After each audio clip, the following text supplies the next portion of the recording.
Marketing Square. Bienvenue sur Marketing Square, le rendez-vous du gros marketing. Le gros, c'est un marketing qui sort des clous, qui se réinvente, qui se renouvelle. C'est aussi un mindset qui repose sur l'envie de se dépasser, de se détacher de ses opinions une bonne fois pour toutes et d'apprendre en continu. Si tu te reconnais dans cette description, que tu sois débutant ou expert, abonne-toi. Ce podcast va devenir ton meilleur allié. Ce podcast est rendu possible par Richmaker, la plateforme que j'ai lancée pour permettre enfin aux marques de monter des partenariats qui fonctionnent. Identifier un partenaire stratégique, faire le plein d'idées de partenariats et surtout performer ensemble et collectivement. Si cette vision vous parle, rendez-vous sur richmaker.com et bon épisode. Bonjour à tous et bienvenue dans ce nouvel épisode de Marketing Square. Aujourd'hui, on va parler du second plus gros réseau de recherche mondial. On va parler YouTube et puis surtout le canal le plus rémunérateur pour les créateurs. Avec moi pour en discuter aujourd'hui, Sylvain Lepoutre qui est spécialiste YouTube, reconnu YouTube expert par la maison mère elle-même et également podcasteur du podcast Code YouTube. Salut Sylvain, bienvenue sur Marketing Square. Salut Caroline et merci pour l'invitation. Avec grand plaisir, j'avais hâte que tu nous dévoiles un petit peu de ta connaissance sur YouTube. Tu vas nous parler un peu de comment est-ce qu'on peut tirer une rémunération, mais même plusieurs types de rémunération depuis sa chaîne YouTube. Ouais, c'est ça. Il n'y a pas que AdSense sur YouTube, c'est qu'une toute petite partie pour beaucoup de créateurs même, et encore plus pour les entreprises et les pros qui sont sur YouTube. Donc ouais, on va parler pognon aujourd'hui et voilà, il y a des choses intéressantes. J'espère que vous allez apprendre des trucs. On va parler même gros billets, puisque YouTube, comme je le disais en intro, c'est quand même le canal qui rapporte le plus de sous aux créateurs, le canal le plus intéressant. Tu commençais par nous introduire AdSense, qui est la régie publicitaire de YouTube. Est-ce que tu peux nous dire 2-3 mots sur le sujet? C'est quoi AdSense? Comment ça fonctionne? Et comment est-ce qu'on peut l'utiliser? Très rapidement, AdSense a été lancé par YouTube au début des années 2010 et le principe était assez novateur à l'époque, c'était de dire on met des publicités sur la plateforme et on va partager le revenu des publicités avec les créateurs de contenu, ce que n'a jamais voulu faire Facebook, Instagram, etc. à l'époque en tout cas. Et le partage, il se fait par rev share, revenu share, donc c'est-à-dire 55% pour les créateurs et 45% pour la plateforme YouTube. C'est vraiment une part de l'argent qui arrive directement dans les poches de YouTube qui est redistribuée. Ce qui est assez intéressant, c'est que plus le gâteau devient gros, plus les créateurs peuvent gagner du revenu, contrairement à d'autres modes de rémunération des créateurs qui vont être par exemple sur un fonds, comme c'est le cas sur TikTok aujourd'hui, où là, si l'audience TikTok double, le fonds va pas doubler forcément en même temps. Alors, une croyance qu'on a beaucoup chez les créateurs, et moi-même, quand j'ai rejoint le programme YouTube Partner, je l'ai un peu eu, on se dit, est-ce que finalement, le fait de monétiser l'accès à mon contenu, ça va pas me priver d'une partie de mon audience? Est-ce que ça va pas stopper ma croissance? De mon côté, j'ai fait le test là depuis quelques mois et j'ai aucun impact sur ma croissance, même au contraire. Toi, Sylvain, est-ce que tu peux nous donner à l'échelle macro tes observations sur le sujet? Est-ce que ça peut bloquer la croissance de certaines chaînes? Est-ce qu'il y a des problèmes sur la monétisation via la régie AdSense? Non, absolument pas. Alors déjà, j'écoute ce que dit YouTube sur le sujet. Alors eux disent que ça n'a absolument aucun impact. Les algorithmes de monétisation et les algorithmes de recommandation de vidéos sont différents, ils sont complètement déconnectés. Et effectivement, en analysant la donnée, j'ai accès en permanence aux analytics d'une 60aine de chaînes YouTube, de vraiment plein de catégories différentes et plein de tailles différentes. Donc, ça me permet de voir un petit peu justement si ce que je constate sur ma chaîne, ça s'applique aussi aux autres chaînes. Et non, il y a vraiment aucune corrélation. Il y a des chaînes qui sont entièrement démonétisées parce qu'ils vont utiliser des musiques qui sont sous droit d'auteur, etc. et qui marchent très très bien. Il y a aussi des chaînes qui se monétisent et qui marchent très bien. Non, il n'y a pas de lien vraiment direct. C'est pas plus mis en avant parce qu'on les monétise comme certains peuvent penser. Il n'y a pas de pénalité si jamais on est démonétisé non plus. Effectivement, j'avais vu tout un sujet sur la chaîne YouTube for Creators. Ils font des choses incroyables sur cette chaîne, donc n'hésitez pas à aller vous renseigner directement à la source parce que pour le coup, ils publient du très bon contenu. Et il y a souvent des Q&A où ils nous disent de plus en plus de choses sur l'algorithme, comment c'est foutu. N'hésitez pas à aller regarder. Et du coup, comment est-ce qu'on peut tirer des revenus grâce à YouTube? Sylvain, toi, tu nous dis il y a 14 sources de revenus, ça me semble énorme. 14, c'est le nombre de sources de revenus que moi je tire de YouTube, mais il y en a plus que ça, en réalité. Alors déjà, AdSense, il y a une espèce de légende qui dit que c'est à peu près 1 euro pour 1000 vues. En réalité, ça dépend énormément de la catégorie de vidéos qu'on fait. Si on fait du divertissement, on va avoir moins de publicitaires qui voudront aller sur nos vidéos. Et si on fait des vidéos hyper spécifiques dans un domaine particulier, on va avoir des revenus beaucoup plus élevés parce qu'il y a plus de publicitaires qui vont se bousculer au portillon. Pour donner un exemple, il y a des créateurs qui vont être à 50 centimes pour les 1000 vues à peu près en moyenne, et d'autres qui peuvent aller jusqu'à 15 ou 20 euros pour 1000 vues en revenus AdSense. Ça peut être très très variable. Ça varie aussi en fonction de la période de l'année. Vers novembre-décembre, quand il y a les fêtes de Noël qui arrivent, on a des revenus qui sont plus élevés pour 1000 vues. Et globalement, on garde une moyenne de 2, 3, 4 euros par 1000 vues, c'est à peu près pas mal. Et quand je dis que c'est qu'une goutte d'eau, c'est qu'en fait, quand je regarde sur toutes les chaînes que j'ai auditées, donc que j'ai accompagnées, j'essaie d'estimer à peu près leurs revenus directement en provenance de YouTube. Donc AdSense et toutes les autres sources dont on va parler juste après. Et en moyenne, ils sont à peu près à 37 euros pour 1000 vues. J'en ai qui sont à 0 euros pour 1000 vues, mais j'en ai qui vont jusqu'à 1000 euros pour 1000 vues. Un entrepreneur qui, lui, a un business model énorme. Il fait pas beaucoup de vues, il est méga ciblé, mais il va vendre ensuite derrière des prestats à 4, 5, 6 000 euros à une bonne partie de son audience. Voilà, c'est extrêmement variable. Alors, si tu veux, peut-être les différentes sources de revenus que moi, personnellement, j'utilise. Donc, AdSense, évidemment. Moi, ça représente 5-6% de mes revenus. On va avoir de l'affiliation. Je vais parler d'un produit, d'un service. Je vais renvoyer vers un lien Amazon, par exemple. Il y a un petit pourcentage qu'Amazon va me reverser pour avoir envoyé un client par là. Donc, l'affiliation Amazon, dans le domaine de la photo, j'ai d'autres sites, mais il y en a dans plein de domaines différents. Et là-dessus, Sylvain, ce que tu reçois de vrais revenus par l'affiliation, parce que moi, j'en fais un petit peu, j'ai l'impression que c'est anecdotique. En tout cas, c'est assez difficile d'en faire une vraie source de revenus conséquente. Est-ce que toi, tu arrives à avoir quand même des montants qui sont corrects au niveau mensuel ? Ça dépend en fait de la thématique de ta chaîne, mais pendant longtemps, ma chaîne photo, c'était des tests de matériel. Donc très logiquement, beaucoup de gens regardaient ces vidéos juste avant d'aller acheter un produit. Et donc là, ça faisait des revenus qui pouvaient être 3 ou 4 fois supérieurs à AdSense pour ma chaîne. Donc c'était mon revenu principal pendant longtemps. Il y a pas mal de chaînes tech ou des chaînes beauty aussi qui vont recommander beaucoup de produits qui peuvent pas mal marcher sur l'affiliation. C'est un modèle économique comme un autre. Et là aussi, il y a des chaînes YouTube qui vont être à fond sur une seule source de revenus. L'affiliation, AdSense ou d'autres. Et il y en a qui vont vraiment se dire, moi, je veux multiplier les sources et ne pas dépendre directement d'une grosse source. Intéressant à noter, évidemment, que comme c'est un principe de pourcentage, plus vous allez vendre ou faire vendre des produits qui sont sur un panier moyen élevé, donc là, nous disait Sylvain, du matériel de photo ou tout ce qui est matériel tech, plus forcément, vu que vous touchez un pourcentage, vous allez gagner des sous. À savoir aussi que la régie Amazon va accorder des commissions plus ou moins élevées en fonction des catégories produits. Puis dernière chose, sur la partie affiliation, vous avez aussi tout l'écosystème des SaaS, donc les logiciels tech. Et là où ça peut devenir vraiment intéressant, c'est que certains programmes d'affiliation en logiciel tech vous proposent en fait des revenus récurrents par mois. C'est-à-dire que si quelqu'un s'inscrit pendant 10 ans à un logiciel que vous avez recommandé, vous touchez des revenus passifs chaque mois. Tout à fait. Dans les autres catégories, il y a les systèmes de dons qui sont assez connus. Ça, c'est quand on va faire une chaîne très communautaire, on va parler d'une passion, les jeux de rôle par exemple, et on a une communauté qui adore notre contenu et qui veut nous encourager, et on peut donner des petites contreparties en face. Donc ça aussi, c'est une bonne partie de mon modèle économique pendant un moment sur ma chaîne photo. Après, on va avoir tout ce qui est sponsoring. Les sponsoring, on se rend pas compte, mais ça représente une somme vraiment très importante par rapport à l'affiliation. Ça peut être x10, x20, x100 par rapport à ce qu'on toucherait juste avec de la pub.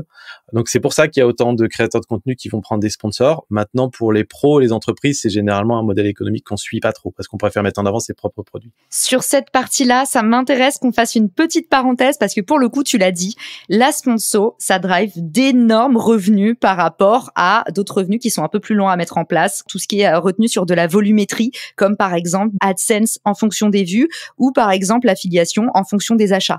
Là, sur le sponsoring, vous vendez de l'image, donc il y a beaucoup plus moyen de signer des gros billets. Comment est-ce que tu fais, toi, Sylvain, pour aller potentiellement démarcher des sponsors ou alors peut-être où est-ce que tu affiches sur ta chaîne que tu pourrais rechercher des sponsors? Mon cas est pas forcément le meilleur exemple, comme ma chaîne est assez ancienne et bien positionnée sur sa niche. C'est les sponsors qui me contactent. C'est-à-dire que j'ai entre 15 et 20 propositions par semaine de sponsoring et j'en accepte 1 ou 2 par mois. J'ai plus l'embarras du choix, mais maintenant, aujourd'hui, j'ai une agence qui gère toute cette partie pour moi, toute la partie négociation avec les marques, qui connaissent mes tarifs et ils les renégocient à la hausse régulièrement. Quand on est un gros créateur de contenu, moi, ce que je recommande, c'est plutôt de jouer sur ce que j'appelle le business de la rareté, c'est-à-dire de dire, OK, j'ai X vidéos potentiellement sponsorisables dans l'année. Soit vous suivez un peu les règles que j'ai dit, que c'est dans ce cas-là, c'est tant. Les marques vont payer pour avoir un espace d'image sur votre chaîne. Soit, tant pis, on les prend pas. Je décourage, par contre, les créateurs de faire un maximum de contenu, tout sponsorisé et très mal négocié pour pas cher, parce que, en général, ça donne une assez mauvaise image. Exactement. Et ça, c'est ce qu'on appelle dans le jargon la pollution d'audience. Plus votre audience est jugée polluée, moins cher vous allez pouvoir vendre vos sponsors. Donc malheureusement, vous rentrez après dans une spirale où vous vendez plus mais pour moins cher. Si on regarde à l'échelle macro, vous faites pas forcément plus d'argent et vous allez polluer votre communauté. C'est ça. Donc pour les sponsoring, ce qui va être vraiment important, c'est d'avoir une audience qui est fidèle et récurrente. C'est-à-dire que ce qui va intéresser les sponsors, c'est de voir quel va être le nombre minimum de vues et d'engagement qu'il va y avoir sur un contenu, parce qu'ils vont essayer d'estimer que peut-être la vidéo ne va pas dépasser les 1000 vues, par exemple, et donc ils vont prendre ce chiffre plancher pour essayer d'estimer la valeur du sponsor. Alors il y a des outils après pour essayer d'estimer à combien vous pouvez demander un sponsoring. Moi, j'ai trouvé que le meilleur moyen, c'était de progresser par soi-même, c'est-à-dire de proposer un prix. Si la marque accepte sans discuter, la marque suivante vous propose un peu plus, et puis on continue comme ça, et petit à petit, on arrive à peu près au prix juste, quoi. Pour ceux qui s'intéressent au sponsoring et qui veulent regarder en fait une estimation de combien ils pourraient gagner pour une vidéo sponsor, pour un post sur LinkedIn, j'ai sorti un outil qui s'appelle le Reach Calculator. Je vous mettrai le lien dans les ressources de l'épisode et c'est un outil gratuit qui va vous permettre, en tapant votre volumétrie d'audience moyenne, le nombre de personnes environ qui regardent vos contenus, le nombre de personnes qui interagissent et le nombre de personnes qui sont abonnées à vous, on va faire un mix and match et on vous propose un prix moyen. Alors évidemment, c'est un référentiel. Ça n'aura jamais une granularité folle, mais en tout cas, ça vous permet de savoir à peu près comment vous positionner en fonction des indices publicitaires. C'est-à-dire combien coûte sur ce canal une impression payante, donc une vue payante. C'est vraiment génial cet outil et merci de l'avoir mis en place parce que ça n'existait pas en français à ma connaissance et surtout en gratuit. C'est une bonne base de départ. C'est-à-dire qu'il y a des créateurs de contenu qui savent très très bien se vendre et il y en a d'autres qui ont aucune idée de la valeur qu'ils ont auprès de leur audience. Ils disent je fais juste des vidéos pour le plaisir. J'ai eu des mamans par exemple qui étaient hyper suivies, qui avaient des communautés avec 20-30 000 personnes qui regardaient chacune de leurs vidéos et qui faisaient encore des vidéos gratuites en échange d'un produit qui coûte 10 €. Et je me disais mais c'est pas possible, tu te sous-vends tellement. C'est vraiment important pour ces personnes-là en tout cas d'avoir un outil qui dit mais en fait, je pourrais au minimum déjà demander 1 500 € contre une vidéo. Waouh, je m'en rendais pas compte, quoi. Et en plus, Sylvain, c'est comme ça qu'on a commencé à échanger et conçu cet épisode. C'est depuis les commentaires de ce post sur LinkedIn, sur le Reach Calculator. Donc, je trouve ça assez drôle. Exact.